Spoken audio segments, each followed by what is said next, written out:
الحمد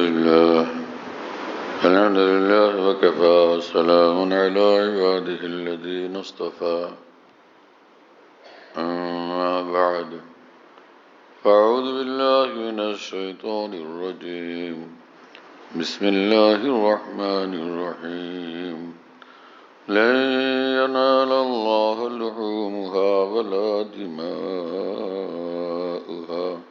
ولكن يناله التقوى منكم صدق الله مولانا العظيم وقال رسول الله صلى الله تعالى عليه وسلم إنما الأعمال بالنيات وإنما لامرئ ما نوى وقال عليه الصلاة والسلام أخلص دينك يكفك العمل القليل أو كما قال رسول الله صلى الله تعالى عليه وسلم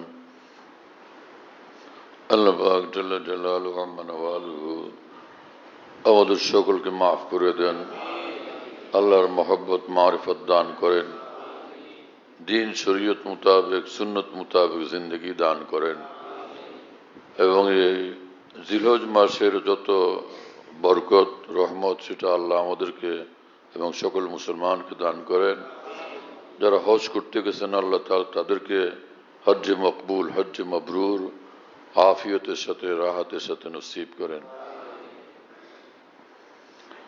আল্লাহ পাক জাল্লা জালালুহু ওয়া মানাওয়ালুহু আমাদেরকে এমন এক দিন শরীয়ত দান করছেন যে পুরোটা জিন্দগি জুড়ে এক এক মুসলমান বড় দৌলতওয়ালা হয়, অনেক বড় অনেক মহাকল্যাণের অধিকারী হয় এবং অনেক বড় মর্যাদা এবং অনেক বড় সফলতা অর্জন করে মুসলমান এক এক দিনে এক এক মুহূর্তে এক এক আমলের দ্বারা। নামাজ পড়ে তো মুসলমান বাদশাহীর চেয়ে বড় বাদশাহী পাওয়া যায়, এক এক সেজদা করে এক এক বাদশাহীর চেয়ে বড় দৌলত নসিব হয়ে যায়। একবার লা ইলাহা ইল্লাল্লাহ পড়ে তো 7 আসমান জমিন থেকে বড় দৌলত তার নসিব হয়ে যায়। এইভাবে মুসলমান রোজা রাখে তো এক এক দিনের রোজায় 1000 বৎসরের চেয়েও সে বেশি অগ্রগামী হয়ে যায়। এক এক দিনের রোজার মাধ্যমে 1000 বৎসরের চেয়ে অগ্রগামী হয়ে যায়। একবার সে লা ইলাহা ইল্লাল্লাহ অন্তঃস্থল থেকে পড়ে 1000 সূর্যের চেয়ে নূর তার অন্তরে নসিব হয়ে যায়। মুসলমান সে হাত উঠায় আল্লাহ পাকের নিকট তো 7 আসমান জমিন তার হাতের নিচে থাকে, তার হাতের সামনে থাকেন শুধুই মহান আল্লাহ। এই হলো মুসলমানের জিন্দগি, মুসলমানের শান, মুসলমানের মর্তবা। আল্লাহ তাআলা আমাদেরকে কামিল ঈমান নসিব করেন, দিন শরীয়ত সুন্নত মোতাবেক চলার জন্য বুঝ দেন, তৌফিক দেন। আমাদেরকে তৌফিক দেন, সমস্ত মুসলমানকে তৌফিক দেন। মুসলমানদের সকল তবকার মধ্যে সকল স্তরের মধ্যে দ্বীনের কথা বেশি বেশি আলোচনা হওয়া দরকার, খালেস কোরআন সুন্নাহর আলোকে। তো মুসলমানরা উপকৃত হবে, অনুপ্রাণিত হবে এবং দ্বীনের কাজের দিকে আরো অগ্রসর হবে, বুঝবে দ্বীন কি জিনিস। সাহাবায়ে কেরাম রাদিয়াল্লাহু তাআলা আনহুমের শান ছিল তারা দ্বীনকে বুঝতেন এবং এই জন্য দ্বীনের সহি বুঝ থাকার কারণে তাদের অন্তরে ইখলাসও থাকতো বড়, আর ইখলাস বড় থাকার কারণে দ্বীনের বুঝ সহি থাকার কারণে গভীর থাকার কারণে এক এক আমল হইতো ভারী। আল্লাহ তাআলা সেরকম দ্বীনের বুঝ সহি বুঝ আর সেরকম ইখলাস আমাদেরকে নসিব করেন।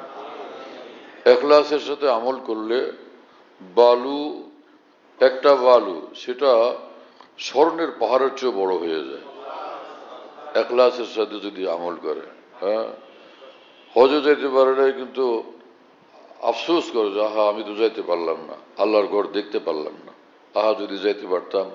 তার অন্তরের ব্যথা যন্ত্রণা কেউ তো দেখে না, কিন্তু আল্লাহ পাক দেখেন। আর সে মহান আল্লাহ তার এই ব্যাকুলতার কারণে এক এক হজের সওয়াব যদি দিয়ে দেন, হজে না গিয়েও সে হজের অধিকারী, হজে না গিয়েও সে হজ পালনকারী। তো তো ইসলামের এক একটা আমল এরকম দামি, নিয়ত বড় জিনিস। এমনি উঠে বসে, হ্যাঁ, আর কপালে মাটির মধ্যে কপাল ঠুকে 100 বার 1000 বার করলো, কিছুই না এটা। কিন্তু উজু করলো আর আইসা কেবলামুখী হয়ে যে আমি নামাজের নিয়ত করলাম, আল্লাহু আকবার। এই আগে তো উঠছিল বসছিল, কিন্তু এইবার শুধু যে দাঁড়াইলো আল্লাহু আকবার বলে, সাথে সাথে কাবার নূর তার অন্তরে পৌঁছতে থাকে। এবং যখনই সে আল্লাহ আকবার বলে নামাজে দাঁড়ায় গেল, তার সামনে মহান আল্লাহ, আল্লাহর সামনাসামনি হয়ে যায় সে মুসল্লি। কি মর্যাদা এক এক আমলের! তো এই নিয়তের কারণে আমলটা কত দামি হয়ে গেল। হ্যাঁ, রাস্তায় ঘোরাঘুরি করে তো ঘোরাঘুরি করে, কিন্তু একজনে ঘুরতেছে আর দেখতেছে যে এটা কাবা শরীফ, আল্লাহর ঘর। এটা ঘোরাঘুরি না, নিয়তের কারণে এটা মস্ত বড় আমল, অনেক বড় ইবাদত হইতেছে, আল্লাহর ঘর দেখতেছে সে, হ্যাঁ না? তো একজনে ছুটতেছে রাস্তা দিয়ে, দ্রুত গতিতে যাইতেছে, কোথায় যাইতেছে? আরেকজনে তার চেয়ে ধীর গতিতে যাইতেছে, কিন্তু তার উদ্দেশ্য হলো আমি আল্লাহর ঘর মসজিদে যাব। একজন দ্রুত গতিতে যায়, সেটা কোনো কাজে লাগলো না। আরেকজন ধীর গতিতে যায়, আল্লাহর ঘর মসজিদে যাব। প্রতিটি কদম ইবাদত, প্রতিটি কদম ইবাদত। সে বিশাল বড় 100 তলার বিল্ডিং দেখলো, তো দেখলো সুন্দর লাগলো, কিছুই কাজে আসলো না। আর একটা ছাপড়া ঘর, মসজিদের টিন দেওয়া, বেড়া দিয়ে বাঁধানো, তো সে একটা ছাপড়া ঘরই দেখলো, কিন্তু সেটা মসজিদ। সে দেখলো এবং বললো যে এটা আমার আল্লাহর ঘর, এটা আল্লাহর ঘর, এটা মসজিদ। আল্লাহ একবার আল্লাহর ঘরের মহাব্বতের মর্যাদা, সওয়াব আর নেকি তার নসিব হয়ে যাবে। হাজারো বই পুস্তক, মোটা মোটা ভারী ভারী, হাজার হাজার পৃষ্ঠা বলা, সে দেখলো কোনো কিছুই তার হলো না, যে ভাই এক নেকি হয়েছে, কোনো লাভ হয়েছে, কিছুই হলো না। কোরআন শরীফ পড়তেও জানে না, কিন্তু সে কোরআন শরীফ হাতে নিয়ে বললো, আহা, এটা আমার রব্বুল আলমিনের কিতাব, আমার আল্লাহর কিতাব। এটা অনেক বড় আমল হলো, অনেক বড় ইবাদত হলো। হযরত ওমর ইবনে আব্দুল আজিজ রহমতুল্লাহ আলাইহি কত বড় মানুষ ছিলেন। ওমর ইবনে আব্দুল আজিজ রহমতুল্লাহ আলাইহি, যাকে দ্বিতীয় ওমর বলা হয়, তো তিনি কোরআন শরীফ তেলাওয়াত করতেন যখন, তো তখন আগে কোরআন শরীফ হাতে নিতেন এবং সে চোখে লাগাইতেন, বুকে লাগাইতেন, চুমু খাইতেন এবং বলতেন যে হাযা মনসুর রব্বি, এই কোরআন, এই কিতাব আমার রব্বুল আলমিনের পয়গাম, আমার নিকট আমার রব্বুল আলমিন পয়গাম পাঠাইছেন। হ্যাঁ, শাহী বার্তা পাঠাইছেন, শাহী বার্তা মহান রব্বুল আলমিনের। কোরআনে কারীম আজিমুশ-শান কিতাব। তো এক এক আমল ইসলামের কত দামি, আল্লাহু আকবার। এক একটা সময় ইসলামের মধ্যে কতটা দামি, এক এক সময় এক এক মূল্যবান সময় আসে। যেমন সে যখন মানুষ হজ করতে যায়, উমরা করতে যায়, মসজিদুল হারামে ঢুকলে, মসজিদে নববীতে ঢুকলেই মনে হয় নূরের মধ্যে এসে গেছে, একদম নূরই নূর, ওখানে রহমতি রহমত মনে হয়, নূরই নূর মনে হয়। হ্যাঁ, ঠিক অনুরূপ রমজান মাস শুরু হয়ে গেলে মনে হয় যে রহমতের ঝড় তুফান চলতেছে, নূর আর নূর বর্ষণ হইতেছে। রমজান মাস এরকম। আজীব শান রব্বুল আলমিনের। ঈমানওয়ালাদেরকে, মুসলমানদেরকে আল্লাহ পাক এত বড় বড় দৌলতের অধিকারী করে দিয়েছেন। কিছু লোকেরা তারা দিন ধর্ম থেকে, ইসলাম থেকে, দিনের আমল থেকে, ইবাদত বন্দেগী থেকে দূরে থাকে, তো কিছুই স্বাদ মজা পায় না। মুসলমান হয়ে অমুসলমানের মতো কথাবার্তা বললে ক্ষতিগ্রস্ত হয়ে যায়। মুসলমান কিন্তু ইসলামী দিশা তার কাছে নেই, ইসলামের আলো তার কাছে নেই, এরকম মুসলমানও বহুত আছে। মরলে পরে জানাজা দেওয়া লাগে, এতটুকু মুসলমান, কিন্তু তার আগ পর্যন্ত ইসলামী জিন্দেগির সাথে কোনো সম্পর্ক রাখে না। যদি এই সকল মুসলমান ইসলামী জিন্দেগির সাথে সম্পর্ক রাখে, তো কত না মর্যাদাবান হয়, কতটা সুখের জীবন নসিব হয়ে যায়। হ্যাঁ, এই যে সর্দারের মধ্যে কি মজা, সর্দার হওয়ার মধ্যে কি মজা, নেতা হওয়ার মধ্যে কি মজা, বাদশাহ হওয়ার মধ্যে কি মজা। মজা তো সিজদার মধ্যে, মজা তো আল্লাহ পাকের জিকিরের মধ্যে, মজা তো দোয়া মোনাজাতের মধ্যে। মজা রোজা রাখার মধ্যে, মজা হলো হজ উমরা করার মধ্যে। জিলহজ মাসের প্রথম 10 দিন বড় মর্তবা বলা। এই রাতগুলোতে কোনো ইবাদত করলে সবে কদরের ইবাদতের মর্তবা হয়। এখনো তো কয়েক রাত আছে সামনে, আজকের রাত আছে, কালকে শনিবার, পরশু রবিবার, সোমবার। এক এক রাত সে ইবাদত করলে, যে ইবাদতই করুক, চাই 2 রাকাত নফল পড়লো, সবে কদরের মর্তবা নসিব হবে। 2 রাকাত সবে কদরের 2 রাকাত পড়লো সে, 4 রাকাত পড়লে সবে কদরের 4 রাকাত পড়ছে সে। মোনাজাত করলে সে সবে কদরের দোয়া মোনাজাত করছে। লা ইলাহা ইল্লাল্লাহ জিকির করলে কিছুক্ষণ 100 বার করলো, সে সবে কদরে সে লা ইলাহা ইল্লাল্লাহ পড়লো। এইরকম মর্তবা নসিব হবে। আর রোজা রাখলে এক এক দিনে 1 বছর রোজার সওয়াব। এখন ওই শনিবার রবিবার 2 দিন কারো হিম্মত হয় রাখতে পারেন, আল্লাহ পাক তৌফিক দেন। অসুস্থ মানুষ যারা, তাদের শারীরিক কারণে নিজের স্বাস্থ্যের খেয়াল রাখতে হয়, না রাখলেন। যাদের হিম্মত হয় রাখলে ফায়দা, ফরজ না, ওয়াজিব না, রাখলে ফজিলত এত। আর কুরবানি করে মুসলমান, তো কোরআন শরীফে আল্লাহ পাক বলছেন, লাই ইয়ানাল আল্লাহুল লুহুমুহা ওয়ালা দিমাউহা ওয়ালাকিন ইয়ানালুহুত তাকওয়া মিনকুম। যে তোমরা যে কোরবানি করবে, তো কোরবানির এই পশুর রক্ত এবং গোশত, এটা কি আল্লাহর কাছে পৌঁছাবে? গোশত তো তোমরা খাবে, কিন্তু আল্লাহকে যে ভালোবাসলে, আল্লাহকে মহব্বত করলে, সেই জিনিস আল্লাহ পর্যন্ত পৌঁছে যায় এবং আল্লাহ তাআলা কবুল করে নেন।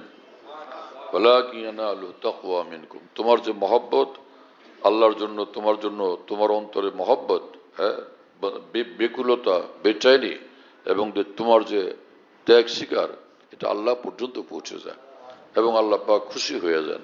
হ্যাঁ, ওয়ালাকিন ইয়ানালুহুত তাকওয়া মিনকুম কাযালিকা সাখরাহা লাকুম লিতুকাব্বিরুল্লাহ আলা মা হাদাকুম। আল্লাহ পাক জাল্লা জালালুহু ওয়া মানওয়ালু এভাবে কোরবানির পশুগুলোকে তোমাদের অনুগত করে দেন, ওদের দ্বারা তোমরা কোরবানি করো। তো এইভাবে তোমরা মহান আল্লাহর মহত্ব এবং বড়ত্ব প্রকাশ করো। আলা মা হাদাকুম, যে আল্লাহ পাক তোমাদেরকে দ্বীন দান করছেন, শরীয়ত দান করছেন, বন্দিগির তরিকা বাতলাইছেন, আল্লাহর সন্তুষ্টির তরিকা বাতলাইছেন। তো সেইভাবে তোমরা আমল করে মহান আল্লাহর বড়ত্ব প্রকাশ করো, মহত্ব প্রকাশ করো। হ্যাঁ, ওয়াবাশশিরিল মুহসিনিন। এবং আল্লাহ পাক বলেন, এইভাবে সুন্দর যারা আমল করে, হে রাসূল, আপনি তাদেরকে সুসংবাদ দেন যে ওরা আমার। ওয়াবাশশিরিল মুহসিনিন, এই সুন্দর সুন্দর যারা এইভাবে সুন্দর আমল করে, সুন্দর বন্দেগী করে, সুন্দর জিন্দেগি বানায়, আপনি ওদেরকে সুসংবাদ দেন, আমি খুশি হয়ে গেছি। হ্যাঁ, ওদেরকে জান্নাত দিব এবং আমি ওদের, ওরা আমার এবং আমি ওদের, সুসংবাদ দিয়ে দেন আপনি। সুবহানাল্লাহ বিহামদি। এবং রাসূলুল্লাহ সাল্লাল্লাহু আলাইহি ওয়াসাল্লাম বলছেন, ওয়া ইন্নাদ দামা লা ইয়াকাউ বিমাকানিন মিনাল্লাহি ক্বাবলা আন ইয়াকা আলাল আরদ। কুরবানির পশুর রক্ত জমিনে পড়ার আগে আল্লাহ পাক সেটাকে গ্রহণ করে নেন।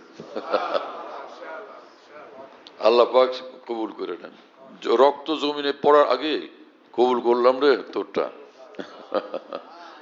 আগে আল্লাহ পাক কবুল করে নেন। কি শান মুসলমানের! ও ভাই, সুবহানাল্লাহ। হ্যাঁ, এক হাদিস শরীফে আছে যে মানুষ যে দান সদকা করে না, কাউকে দেয়, যে গরিব মিসকিনকে দেয়, অসহায়কে দেয়, কাউকে দেয়, রাসূলুল্লাহ সাল্লাল্লাহু আলাইহি ওয়াসাল্লাম বলছে, ইন্না সাদাকাতা, হ্যাঁ, ইন্না সাদাকাতা তাকাউ আলা ইয়াদিল্লাহ ক্বাবলা ইয়াদিস সাইল। যে ব্যক্তিকে দান করা হলো, তার হাতে পৌঁছার আগে ওই দান আল্লাহর হাতে পৌঁছে যায়। হ্যাঁ, আল্লাহ পাকের হাতে আগে পৌঁছে, ক্বাবলা ইয়াদিস সাইল, ক্বাবলা আন তাকা আলা ইয়াদিস সাইল। সাইলের হাতে, সেই ভিক্ষুকের হাতে পৌঁছার আগে প্রথমে এটা আল্লাহ পাকের হাতে পৌঁছে যায়, মানে ওর হাতে দেওয়ার আগেই আল্লাহ কবুল করে নেন। সুবহানাল্লাহ তাআলা বিহামদিহি। হ্যাঁ, আল্লাহ একবার কুরবানি করা চাই আল্লাহকে খুশি করার জন্য।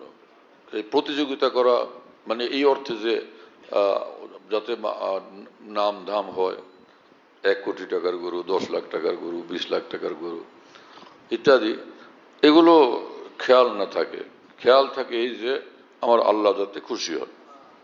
এবং আসলে মুসলমানের শানই, গরু তো 12 মাস থাকে বাজারে, গরু দিকে কেউ কোনোদিন খুশি হয়? হ্যাঁ, যে হাজার হাজার গরু রাস্তা দিয়ে যেতেছে, সবাই খুশি হলো, আল্লাহ একবার কি ব্যাপার, এরকম গুরুত্ব তো কেউ দেয় না। তো কোরবানির গরু ছোট হলেও সবাই তাকায় দেখে, কালা হলো লাল না হোক, কালা হলো সবাই তাকায় তাকায় দেখে যে ভাই কি খবর, ভাই কত জানছেন। এই সেটা 5 লাখ টাকা হওয়া জরুরি না, 2 লাখ টাকা হওয়া জরুরি না, বরং কোরবানির পশু বাস, সকলে খুশি। এই কথাই প্রমাণ করে যে যে কোরবানির দ্বারা মুসলমান আল্লাহকে ভালোবাসতে চায়, আল্লাহর জন্য তার অন্তরে মহব্বত আছে, সেই জন্যই সে কোরবানির পশু কিনে। নিয়ত এমন জিনিস না যে কি জানি আমারটা হলো কিনা, কি জানি আমারটা হলো কিনা, কি জানি হলো কিনা, না, আপনি আল্লাহর জন্য নিয়ত করছেন, নিঃসন্দেহে এটা আল্লাহর জন্য। কি জানি এটা হলো কিনা, এটা কিরকম যে করাচিতে এক মাদ্রাসার এক হুজুর ছিলেন, হ্যাঁ, উনি মসজিদ পাশে, তো মুসল্লিরা নামাজে দাঁড়ায় যেতেছে, উনি উজু করতেছেন, উজু করতেই আছেন করতেই আছেন করতেই আছেন, মানে ওনার একটাই সমস্যা ছিল যে সব উজু ঠিক আছে কিন্তু মাথা মোছা করতেন না, মাথা মোছা করে পরে ভাবতেন যে হলো কিনা কি জানে, আবার হাতে পানি লাগে আবার মাথা মোছা করতেন, পরে ভাবলেন যে কি জানি মশারা ঠিক মতো হলো কিনা, আবার পানি লাগে আবার মশা করতেন। এতক্ষণে যে জামাত শুরু হয়ে গেছে, উনি মাথায় মশা করতেছেন না, আবার একটু পরে কি জানি হলো না হলো মশা, আবারও মশা করে, এইভাবে নামাজ 3 রাকাত হয়ে গেছে। হ্যাঁ, জোহরের নামাজ ধরেন, এরপরে সে আরো আরো মাথা মোছা করতেছে, খালি পানি নেয় মাথা মোছা করে, পরে দেখে যে হলো কিনা, এই এখন চতুর্থ রাকাত শুরু হয়ে গেছে, চতুর্থ রাকাত চলতেছে, তখন সে মনে করলো যে আল্লাহ এইবার তো আমার জামাত ছুটে যাবে, তখন সে চিন্তা করলো যে মাথায় পানি পৌঁছানো না পৌঁছে দিশা তো পাই না, তো হাউজের মধ্যে মাথা ডুবাই দিতে,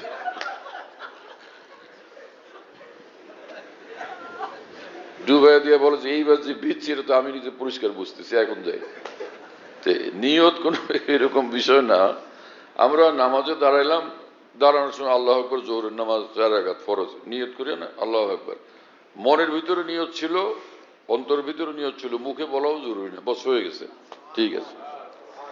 অনেকে যে কোরবানির পশু জবাই করে তারা নিয়ে হইচি করে, আপনি পড়েন না কেন কিছু, নিয়ত আমাদের 7-8 জনের 6-7 জনের নাম তো বলেন, এই নাম বলা কোনো জরুরি না, যারা যারা নিয়ত করছে যে এই কোরবানি আমার, তারটা আল্লাহ পাক দেখতেছেন শুনতেছেন, তার পক্ষেই কবুল হয়ে যাবে।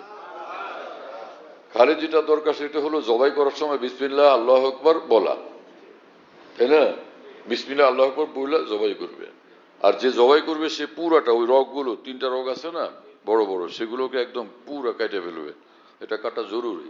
হ্যাঁ, এই দুর্বল মানুষ অনেকে বলে যে বরকতের জন্য আপনি বিসমিল্লাহ করে দেন, বিসমিল্লাহ আল্লাহু আকবার করে দেন, একটু টান দেয়, পরে বাকি আরেকজনে আবার ধরে, এইরকম যদি হয় যে পূর্ণ জবাইটা সে করে নাই, আরো 1-2 জনে পরে আবার ধরছে, সেও ওই ছুরি টানতেছে, ছুরি চালাইতেছে, তাহলে তারও কিন্তু বিসমিল্লাহ আল্লাহু আকবার বলতে হবে। প্রথম যে ব্যক্তি বিসমিল্লাহ আল্লাহু আকবার বলে জবাই করে, তার তার তার জবাইয়ের দ্বারাই যদি রগগুলো কাটা হয়ে যায়, বড় রগগুলো, তাহলে পরে যারা সহযোগিতাকারী এমনি একটু বাকি টানে টুনে দেখে কি হয়েছে, সেটা কোনো জরুরিও না, কিন্তু সেটা করলেও তাদের বিসমিল্লাহ আল্লাহু আকবার বলতে হবে না। কিন্তু যদি এরকম হয় যে প্রথম যিনি জবাই করলেন তিনি পুরোটা রগগুলো কাটার মতো জবাই করতে পারেন নাই, তাহলে এখনো তো জবাই হয়ই নেই, তো বিসমিল্লাহ এই জন্য পড়তে হবে, যারা যে সহযোগিতা করবে, 1 জন হোক 2 জন হোক, সেও বলতে হবে বিসমিল্লাহ আল্লাহু আকবার, এভাবে সহজ তো, বিসমিল্লাহ আল্লাহু আকবার, এটা তো সহজ, এইভাবে ছুরি চালাবে, হ্যাঁ, আর না হলেও জানোয়ার হালাল হবে না। হ্যাঁ, আল্লাহ তাআলা আমাদেরকে সহিভাবে সুন্নত মোতাবেক, দিন মোতাবেক আমল করার তৌফিক দান করেন। তো কোরবানি কি হলো এটা, কোরবানির আমল কতটা মূল্যবান, কতটা দামি, সুবহানাল্লাহ বিহামদি। কোরবানির পশুকে মানুষ একবার দেখে না, বারবার দেখে, বারবার দেখে, বারবার দেখে, গিয়ে গিয়ে দেখে, ওর মাথায় হাত দেয়, পিঠে হাত দেয়, দাঁড়ায় মজা করে দেখে, এটাই প্রমাণ যে আল্লাহর জন্য সে করতেছে, এই জন্য এতটা মহব্বত লাগে, একটা পশুর জন্য এতটা মহব্বত লাগে। হ্যাঁ, সুবহানাল্লাহ তাআলা বিহামদি। গরু তো মানুষের ঘরে থাকে বা রাস্তায় বাঁধা থাকে, কে গিয়ে গরুরে বারবার দেখে, আবার বাসা থেকে নেমে আবার বাচ্চা কাচ্চারা মিলে দল বান্ধা আবার যায় গরুটা আবার দেখে, আবার এরকম হয়? এমন তো হয় না। দেখলো তো দেখলো, বরং সে বারবার দেখে কোরবানির পশুকে মহব্বতে। আল্লাহ তাআলা আমাদের সকলকে যারা যারা কোরবানি করবেন আল্লাহর জন্য কোরবানি করার তৌফিক দেন এবং আল্লাহ তাআলা নিজ দয়াতে কবুলও করেন। হ্যাঁ, এবং এই মৌসুমি হজ, হ্যাঁ, আজকে তো আমাদের এখানে 7 তারিখ, ওখানে সৌদিতে 8 তারিখ। ওইখানে আজকে তারা সব এখন মিনাতে আছে, হাজি সাহেবরা। সে বেসুমার মানুষ, লক্ষ লক্ষ মানুষ সব মিনাতে, সবাই খুশি। তাবুর মধ্যে শুয়ে বসে সকলে খুশি। তাবু, শুধু তাবু, তাবুর ভিতরে সব খুশি, জায়গা নাই, কিছু নাই, অল্প একটু জায়গা, কষ্ট মষ্ট করে। অনেক লোক জায়গা পায় না, শোয়ার মতো জায়গা পায় না, পরে এমনি বসে থাকে। এই পায়ের কাছে এক গ্রুপের পা এদিকে আর এক গ্রুপের পা ওইদিকে, মাঝখানে একটু একটু জুতা রাখারও জায়গা থাকে না। এই ফাঁকাটুকু কোন রকম 2-4 আঙ্গুল থাকলে হয়তো এসে একজন বসলো এখানে, তো বাকি 2-4 লোকের একটু সরে সরে হয়তো বাইরে একটু জায়গা দিল। জায়গায় পাওয়া মুশকিল, কিন্তু সকলে খুশি আমি মিনে আসছি। ওখানে দোয়া করে কবুল হয়, ওখানে আল্লাহ পাকের জিকির করে, দোয়া মোনাজাত করে। অনেকেই গিয়ে ওখানে খালি হইচই করে, কথাবার্তা বলে আর নানান রকমের ঝামেলা করে। আল্লাহ পাক বলছেন যে হজ করতে গেলে তোমরা ঝগড়াঝাটি করো না, এমনি বকাঝকা করো না, এমনি কোনো গুনাহ না হয়, এগুলোর খেয়াল রাখবা। অথচ হজের মধ্যে লোকেরা সব করে, খালি কেবল গরম হয়। হ্যাঁ, রমজানের দিনে ইফতারের আগে আগে অনেক মানুষ খালি মেজাজ করে। এই বিকাল সারাদিন রোজা রেখে মাথা গরম হয় কিছু লোকের, বিকালবেলা খালি হইচই করে, রাগারাগি করে। হজ করতে গিয়ে কিছু লোক ওইখানে খালি মেজাজ করে, হজ টজ সব নষ্ট করে এসে পড়ে। এসব লোক আখলাক আগে থেকে বানানোর চাই। হজে যাওয়ার আগে, হজে যাওয়ার আগে নিজের আখলাক বানানোর চাই। আমার জবানের দ্বারা, আমার কথার দ্বারা, আমার আচরণের দ্বারা আরেকজন কষ্ট না পায়, হ্যাঁ, আঘাত না পায়, অপমানিত না হয়, আগের থেকে আখলাক এখানে বানানোর চাই। না ওখানে গিয়া এই যার উল্টা জিন্দগি, ওখানে গিয়া সেটা নিজেকে বড় ক্ষতি করে, ওই মানুষের হজকে বড় ক্ষতি করে ফেলে। আরাফার ময়দানে গিয়েও কিছু লোক এইভাবে করে। অথচ আরাফার ময়দান এরকম যে সেখানে সে সব মানে উকুব আরাফা, যখনই সূর্য ঢলে, দুপুরবেলার সূর্য ঢললো, আরাফার এই বিশেষ আমল, আরাফার দিনের আগামীকাল 9 তারিখ না, তাদের আজকে 8 তো কালকে 9, তো সেখানে আরাফার ময়দানে ধুম শুরু হয়ে যাবে কান্নাকাটি। সে কি কান্নাকাটি, সুবহানাল্লাহ, কান্নাকাটি রোল পড়ে যায় পুরো আরাফার ময়দানের সব দিকে। যে এত লক্ষ মানুষ, 20-25 লাখ মানুষ সব কাঁদতে থাকে, দোয়া মোনাজাত করতে থাকে, এক আজীব দৃশ্য। ওখানে কাবা শরীফের তাওয়াফ চলতেছে, ওখানে সাফা মারওয়ার সাই চলতেছে, এখানে মিনায় থাকতেছে, ওখানে আরাফায় যেতেছে, ওখানে মুজদালিফায় পৌঁছতেছে, আরাফা থেকে ফের মুজদালিফা। কোনো ঘর নাই, মুজদালিফা হলো সেখানে, আরাফার তো কোনো ঘর বাড়ি নেই, তাবু, তাও তাবুর তলে থাকলো। মুজদালিফা হলো রাত্রে থাকবে, ওখানে তো তাবুর দরকার নেই, ওইখানে খালি আসমানের নিচে, আসমান হলো তাবু, আর আসমানের তাবুর নিচে মাটির উপরে লোকজন শুয়ে থাকে। ওই রাত্রটা কোন রকম ওখানে কাটায়। কি করবে ওখানে গিয়ে ক্লান্ত শ্রান্ত হয়ে, যে মিনা থেকে আরাফা, আরাফা থেকে মুজদালিফা, ক্লান্ত শ্রান্ত হয়ে মানুষজন ওখানে এমনি শুয়ে থাকে। এবং সবাই মনে করে আল্লাহ তো দেখতেই আছে যে আমি যে আর কুলাইতে পারতেছি, আমি দুর্বল হয়ে গেছি, আল্লাহ তো দেখেনি, আর কি করব, শুয়েই থাকে। আর হয়তো যদি দুই কথা একটু জিকির আজকার করলো, কমই মানুষ এরকম করতে পারে। ওখানের হালত এরকম হয় যে সব মানে ক্লান্ত শ্রান্ত পুরো, কেউ ঘুমাইতেছে, কেউ বসে আছে, নানান হালত চলতেছে।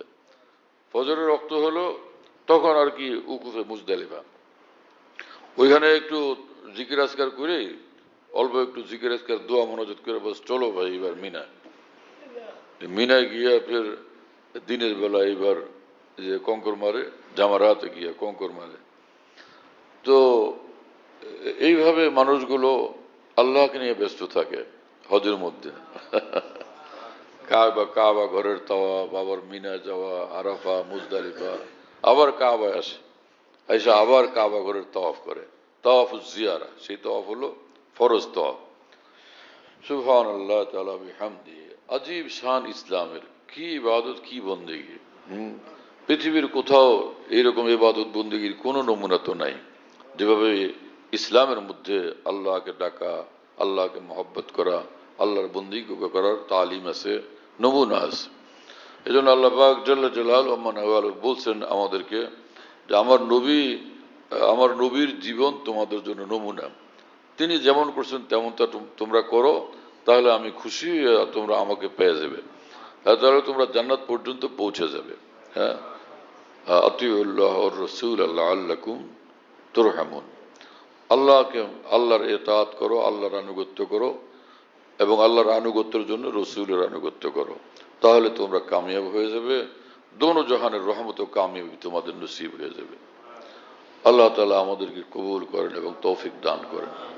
আমাদের এই মসজিদের এখানে এমনি তো ঈদের নামাজ তো হয় ময়দানে, আসল সুন্নত তরিকা হলো ঈদের নামাজ ময়দানে হওয়া। তো শহর বন্দরে এতটা এখন জায়গা কমে গেছে যে ঈদের জন্য এরকম ময়দান পাওয়া মুশকিল। সেই কারণে এখন মসজিদগুলোতে ঈদের নামাজ হয়। এটা আসল সুন্নত তরিকা না, এটা হলো অপারগতার কারণে এমনটা হচ্ছে। ব্যবস্থা এখন বাইরে এরকম নাই। তা আমাদের এখানে ঈদের যে জামাত হবে সকাল 7টায় ইনশাআল্লাহ তাআলা, সকাল 7টায়। আল্লাহ পাক জাল্লা জালালুহু আম্মা নওয়ালুহু আমাদেরকে কবুল করেন আল্লাহর জন্য, আল্লাহর ইবাদতের জন্য। আর আল্লাহ তাআলা হজ করার জন্য, উমরা করার জন্য আমাদেরকে তৌফিক দেন। অনেকের বয়স হয়েছে কিন্তু হজ উমরা করতে পারেন নাই, মনের কষ্ট, তা আমি যেতে পারলাম না, আল্লাহর ঘরে ব্যবস্থা হয়নি এখনো। এই তো যারা সক্ষমতা নাই, সামর্থ্য নাই, সেজন্য হজ করতে পারলেন না, তো হজের জন্য বেকুল ছিলেন, তো হজের সওয়াব নসিব হয়ে যাবে। আর যাদের এরকম হজের সামর্থ্য ছিল কিন্তু হজ করে নাই, আল্লাহ রসুল সাল্লাল্লাহু আলাইহি ওয়াসাল্লাম বলছেন যে সে মানে এত কঠিন কথা, আল্লাহ পাক তার উপরে বহুত নারাজ। আল্লাহর ঘর দেখতে সে যায়নি, অথচ তার সামর্থ্য ছিল। হ্যাঁ, এজন্য সামর্থ্য থাকলে হজ করা চাই। উমরা করা তো ফরজ না, মান্নত করলেও উমরা করবো, সেটা তো ওয়াজিব হয়ে যাবে। কিন্তু মান্নত না করলে তো উমরা তো কোনো ওয়াজিব হয় না, নফল উমরা। কিন্তু যদি নেশাব পরিমাণ সম্পদ থাকে, টাকা পয়সা থাকে, তাহলে হজ তো করতে হবে। হজে যাওয়ার মতো ক্ষমতা আছে, নিজের চলাফেরার মতো সব ব্যবস্থা আছে, সেরকম আর্থিক সক্ষমতা আছে, বাড়তি টাকা পয়সা আছে যে আল্লাহর ঘরে যাইতে পারে, তো তার যাওয়া উচিত। হ্যাঁ, যদি এটা না করলো ফালিয়ামুত ইনশা ইয়াহুদিয়ান বা ইনশা নাসরানিয়া। বহুতই আল্লাহ রসুল সাল্লাল্লাহু আলাইহি ওয়াসাল্লাম অসন্তুষ্টি প্রকাশ করছেন। আল্লাহ তাআলা আমাদেরকে কবুল করেন।